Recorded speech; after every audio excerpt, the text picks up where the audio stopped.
Fantastic. Well, good afternoon, everyone. Thank you very much for coming along to the Menzies seminar series.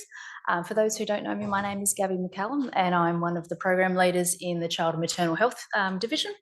And I have the great privilege of introducing Emily Bowden to you today. Our speaker, Emily, is one of our PhD students, amazing nurse midwife, probably one of the most kindest and lovely people you will ever come across.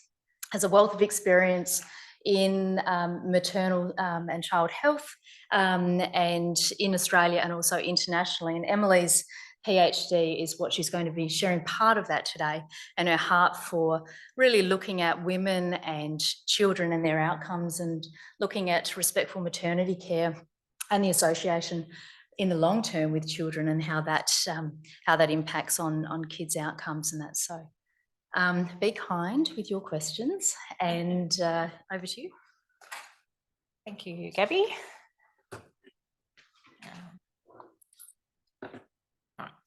So, as Gabby said, I'm Emily. I'm a nurse and a midwife and a PhD student working in the Child and Maternal Health Division. And the title of my PhD is Respectful Maternity Care and the Association with Child Health Outcomes. I've been doing quite a bit of travelling this year, and I can't quite remember where I was when I snapped this picture. And maybe it's just the midwife in me, but the way that the waterways here remind me of a placenta, the way they spread out and are providing nourishment to this beautiful rugged landscape. And so with that, I'd like to acknowledge the Larrakia people, the traditional owners of this beautiful land that so many of us call home, and pay my respects to elders past and present. I'm privileged to be supervised by 4 amazing women. So Dr. Gabrielle McCallum, Professor Anne Chang, Dr. Robin Williams, who's here today as well, and Professor Marie Toombs. Oh, why didn't that come up? Oh yes, that's right. So when Gabby asked me to present today, I was having what I thought was a bad day. My bag containing all my clothes and half of the materials needed for a project in Gapawiak hadn't made it onto the plane with me. The other half of the materials were stuck at the port rather than having been delivered to the office like I thought. And then to top it off, I reversed into a window at the accommodation. So I really wanted to say thanks, but no thanks. But when I thought about it, life wasn't so bad. I was able to read, comprehend and fill out the form that was handed to me at the airport in order to get my bag over on the next flight. I had a fully charged phone with credit, so I could accept calls and make calls to follow it up. I was travelling with a colleague who was as invested in the project as I was, and we had a reliable vehicle that we used to drive out to the port. And we had language in common with the man looking after all the pallets out at the port, and we're therefore able to explain what we wanted to do. And for the window, well, there's insurance, and I personally had enough money to pay if I needed to.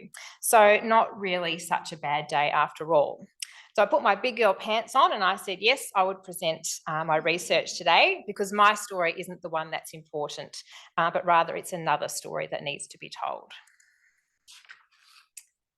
So meet Ricky, not her real name, a proud, intelligent and resourceful Aboriginal woman from a remote community, about 32 weeks pregnant with her 3rd child.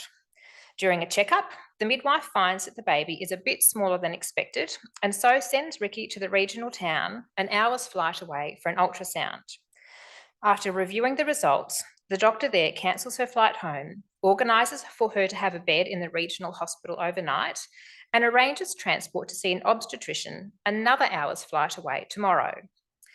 Despite not having been consulted, worrying about her 2 little ones back home with mum, not having a hairbrush or even a spare pair of undies to take with her, she agrees to go. But really, what choice does she have? 1.5 weeks later, following more checkups and scans with a specialist, Ricky is told, actually, everything is okay. You don't need to stay until the birth of your baby after all, and you can go home for a few weeks. Her English is pretty good, but she wonders if she missed something, because 10 days ago, they said the baby was on the verge of death, but today everything is okay. It's a little bit confusing. Now, fast forward 1 year. Her little girl is starting to crawl. enjoying a bit of bush tucker between breastfeeds and being spoilt by her two big brothers. She has a bit of an itchy rash on her foot, doesn't seem to bother her too much, but it hasn't gone away with bush medicine. Thinking back to the disruption to the family when she went for that checkup at 32 weeks, and then when she left again for the birth, Ricky is reluctant to take her daughter to see the nurse. If she had taken her, the clinic may have diagnosed scabies, a skin infection associated with rheumatic heart disease, a condition that is highly prevalent in that community and responsible for a lot of sickness. That story is a composite of a number of true stories that I've heard over my time working in that midwifery space in the NT. But so the idea for my PhD was conceived. The primary aim of my PhD is to identify and understand barriers and enablers to seeking care during pregnancy and birthing for First Nations women in the top end of the Northern Territory, and how these impact on future care-seeking behaviours for their children. So a little bit of background. The World Health Organization recommend a minimum of 8 antenatal visits during pregnancy, commencing before the end of the first trimester, birthing with a skilled birth attendant, and at least 4 postnatal visits, including one at 6 to 8 weeks after the birth, in order to reduce maternal morbidity and mortality. While the majority of maternal mortality and severe maternal morbidity occurs in low and middle income countries, certain cohorts of women in high income countries shoulder a disproportionate burden. These include Indigenous women, adolescents, women from a migrant or refugee background, and women living with a disability. These same women, coincidentally, are also more likely to have later commencement of formal care and attend fewer than the recommended number of appointments. So I wanted to know what could be done for these women. So we did a systematic review. We searched the studies describing interventions to improve enablers and or overcome barriers to care seeking compared to routine care in any setting for women in high income countries living with vulnerabilities accessing maternal health services. And we defined women living with vulnerabilities as those with a higher risk of maternal morbidity and severe maternal mortality, as I've just described. So Indigenous women, adolescents, women from a migrant or refugee background, and women living with a disability. We included RCTs and cohort studies in our search. We searched all the usual databases from inception until the search date, which was in June last year.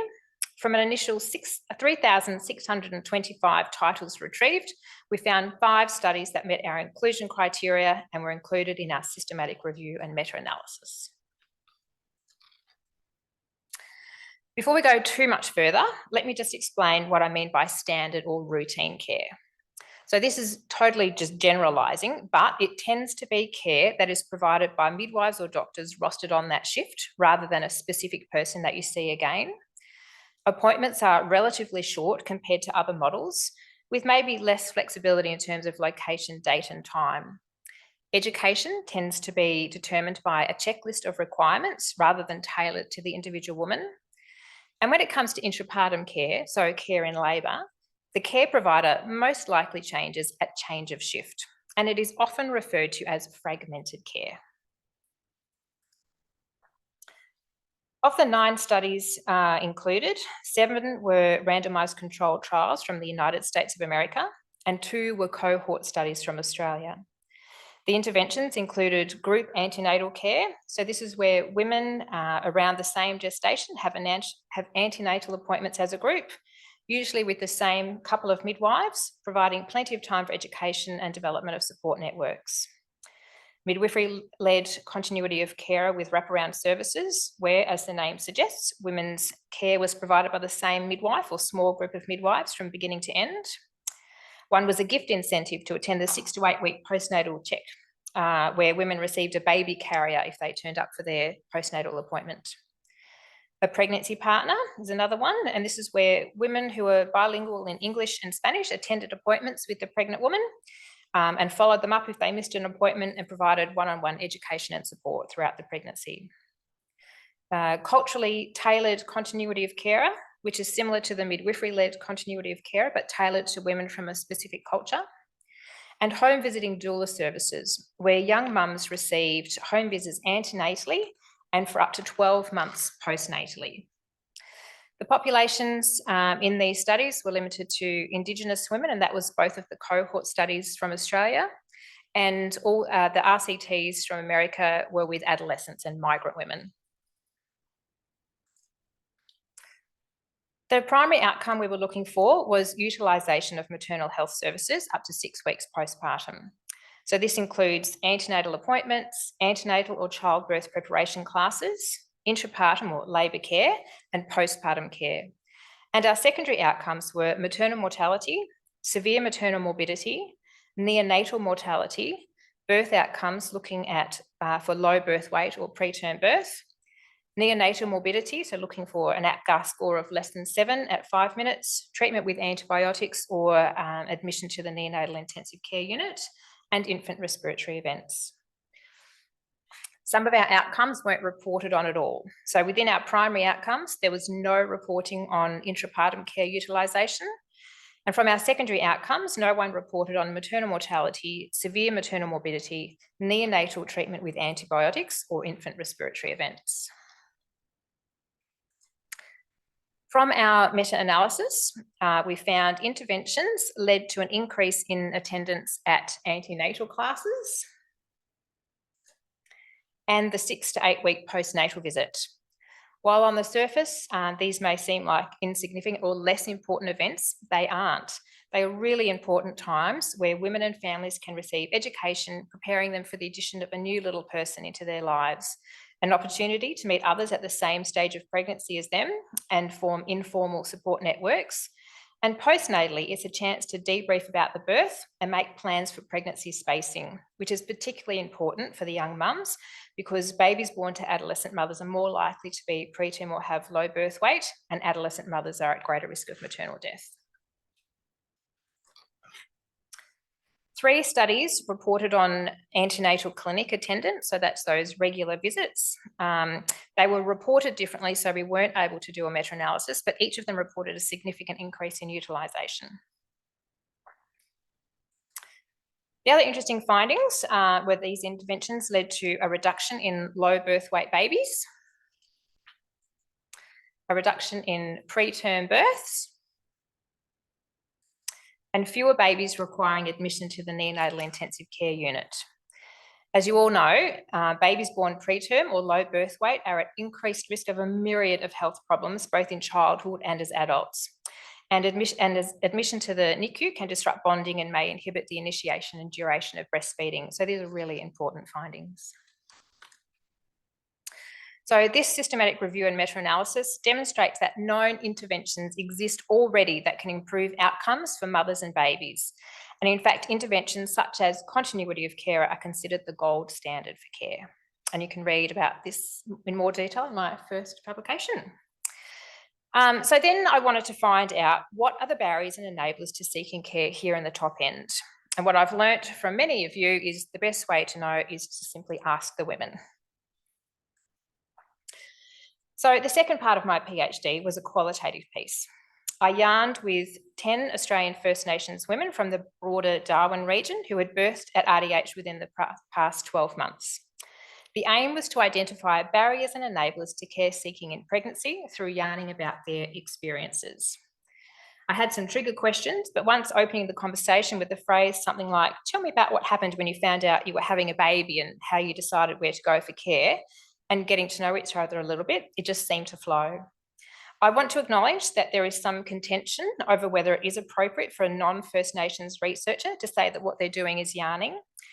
But it is, however, recognised as a decolonising method and methodology grounded in ancient practices, which privileges the voice of Australian First Nations women in a way that more westernised approaches have sometimes failed to do. It was modelled to me by Professor Marie Toombs, an Australian First Nations reacher who is one of my supervisors. And when writing it up, we referred to it as in the spirit of yarning. To keep the yarn safe, there are a number of yarning protocols which we followed at all times, which you can read here. I'll just leave it there.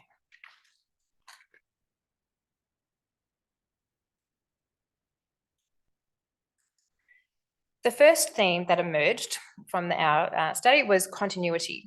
Without exception, the women expressed a desire for continuity of care during their pregnancy. In particular, continuity of care from a midwife was seen as most desirable by women in this study, particularly the relationship formed with their midwife and accessibility to the midwife or student midwife between appointments. Women who received continuity of care with the doctor also said that this was a positive thing. Continuity of care facilitated good relationships with the caregivers, and appointment times were able to be used more efficiently, with women feeling free to share worries or concerns more openly during the appointment. Women who had continuity of care, either during this pregnancy or previously, appreciated that when they saw the same caregiver with each appointment, there was no need to share the story of their pregnancy repeatedly because the caregiver knew them and their history. Having a relationship with the caregiver allowed women to share concerns that sometimes carried with them an element of shame. Of the 10 women who participated, only 2 had continuity of care throughout that pregnancy, despite all of them being eligible, either through the midwifery group practice or the midwifery in small teams, which are the 2 continuity models available at RDH, or through Danila-Dilba. Interestingly, a number of women in the study commenced care in a continuity of model, but once a risk factor was identified, predominantly gestational diabetes, they were required to transfer their care to the high-risk clinic. Frustrating aspects of this included having a harder time finding parking, longer waiting times, and for the women, no appreciable difference in what occurred during the appointments. The care provided at the high-risk clinic could be described as fragmented, with women seeing different doctors each visit, experiencing long waiting times for appointments that typically lasted only 5 to 10 minutes and felt rushed, with inflexible appointment dates and times. When questioned, many of the women who received fragmented care could not recall seeing a midwife beyond the initial booking-in visit. Some of the women wondered why they couldn't see a midwife regularly once they were considered high risk, as they felt that time spent with a midwife was a valuable thing. Continuity with a student midwife was also considered desirable. Students were identified as people with whom women could bank questions and concerns to raise at appointments and, and to be a companion during long waiting times in the hospital. The second theme that was identified was that of trusted knowledge, or more specifically, seeking trusted sources of knowledge to enable informed decision-making. Women wanted to make choices that were well-informed. Continuity with the same midwife or doctor contributed to the woman's sense of making informed choices, as discussions were able to be easily tailored to each woman and irrelevant topics avoided. Several women who experienced fragmented care expressed a desire that midwives be present for all appointments, as they would be able to translate what the doctor said into understandable language. Midwives were identified as the profession which was most able to provide clear and understandable explanations to women and to add humanity to a situation. Women also identified that they sought knowledge from those with lived or shared experiences. For example, when asked who in their circle of trust they would go to for medical questions, it was very often a mother or another female relative who had previously given birth to a few children or had had a similar experience, such as giving birth to twins or having a particular complication.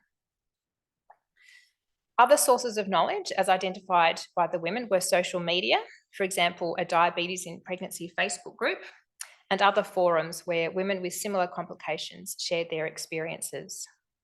A number of women Googled their questions or concerns, but were unable to articulate how they determined the reliability of the site they were looking at. For those women who had continuity with a student midwife, they were able to message the student to ask a question or to bank the question until their next appointment. The third theme identified was that of family involvement. Some women expressed a sadness that, mostly due to the COVID-19 pandemic, their partners were not allowed into the hospital to attend antenatal visits and ultrasounds. For those women who did have their partner with them, they drew strength and encouragement from them when they were feeling overwhelmed or had worries. Partners were quoted as saying things like, "Don't worry, we've spoken to the midwife about this," and thus reducing stress and anxiety. In addition, partners were identified as being a needed source of comfort and support during labour. Furthermore, partners were reported as being instrumental to some women's processing of events after the birth. One woman stated that she is delirious in labour and relies on her husband to tell her what happened afterwards. And this idea of being delirious or overwhelmed in labour or in the immediate postpartum period was echoed by several women, impacting on their ability to make informed choices. I think if we had to summarise what these women were longing for in a single phrase, it would be respectful maternity care. So respectful maternity care is an approach to care that emphasises the fundamental rights of women, newborns and families, and that promotes equitable access to evidence-based care while recognising the unique needs and preferences of women and newborns. So you can see how those continuity models of care can really are valued as highly respectful to women. There are a number of limitations to this study. Firstly, 9 of the 10 participants came from areas that would be considered high socioeconomic areas, so not reflective of all First Nations women living in the Darwin region. So including women from a more diverse socioeconomic background or those living in different regions of the NT, specifically remote communities, would have been good. Secondly, the women in this study received pregnancy care and birth in a time of high COVID-19 prevalence and transmission in the NT, during which strict policies were in place limiting attendance at the hospital by partners, children and student midwives. So this undoubtedly influenced women's ability to have, for example, their partner attend an ultrasound or a small child not yet at school tag along for an antenatal visit, and needing babysitting, so lots more logistics. Further, it restricted the number of birth companions a woman was allowed, including student midwives. These same women, following the same journey in non-COVID times, may have had vastly different experiences. Finally, all the women at the time of yarning were enrolled in one of 2 large randomised controlled trials aiming to improve child lung health. So their willingness to participate in both studies may indicate their high levels of trust in the health system, therefore potentially excluding women without those same levels of trust. I am currently in the process of yarning with women from remote Aboriginal communities and hope to publish those findings by the end of the year. If you want more detail about that qualitative piece, you can read about it in my second publication. So what we know so far is that a range of interventions, particularly continuity of care models targeted to specific women, which, as we have discussed, is considered a model of care that is inherently respectful to women, have the potential to increase utilisation of maternal health services and improve outcomes for neonates. We also know that this is what women want, and where they are available, women are not always able to access them. What we don't know is the extent of respectful maternity care across the top end of the Northern Territory and the impact respectful maternity care has on the health of babies beyond that neonatal period.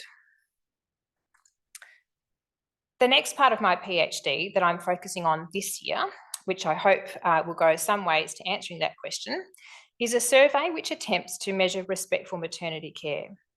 I plan to conduct this survey with up to 200 women, including Australian First Nations women from both urban and remote areas of the top end, and also women from a migrant and refugee background. As we discussed earlier, we know that women from a migrant or refugee background also shoulder a disproportionate burden of maternal mortality and severe maternal morbidity. And about 1/4 of women who birth at RDH are from a migrant or refugee background. The survey looks at 3 broad areas. Number 1, factors impacting decision-making. Number 2, discrimination. And 3, barriers to asking questions or talking about worries and concerns. It's a survey that was originally developed in Canada, and it has been used in other parts of Australia previously, but not specifically with Australian First Nations women. So we've gone through a process of adjusting the wording and validating it for use here in the top end, using an iterative feedback process involving more than 50 women. They end up with a score out of 84, with a higher score indicative of a better experience than a lower score. We also collect data about the mum's medical and obstetric history and the model of care they were in. Some women were very happy to have the survey handed to them and they fill it out for themselves. For women who are busy feeding their babies or not as comfortable with written English, we complete the survey together over a conversation. Another option I have up my sleeve, which actually hasn't been nearly as popular as I thought it would be, this is Avatar, developed by some IT people at Macquarie University, specifically for me. Each of the questions in the survey was converted into a short story, which the avatar tells, and then asked the woman what her experience was like. I had been hoping to get the stories translated into 4 First Nations languages, but it's been challenging to get the translation work done. And so far, I only have managed to get it into modern Tiwi. That version's not up and running yet, but will hopefully be soon.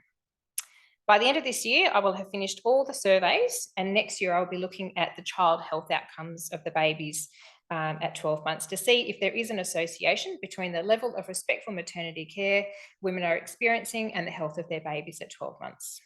This hasn't been done before. The benefits of continuity models report on neonatal outcomes only.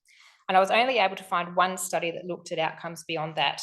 And that was looking at neurodevelopmental outcomes of babies at 6 months whose mothers had fled a natural disaster. I hope that by demonstrating that these respectful models of care are not only desirable for women and good for neonates, but they are also good for older babies too, and that more investment might be put into funding these models. I want to thank you for your time today and for this opportunity to share this part of my PhD journey, and there may be some time for questions. Thank you.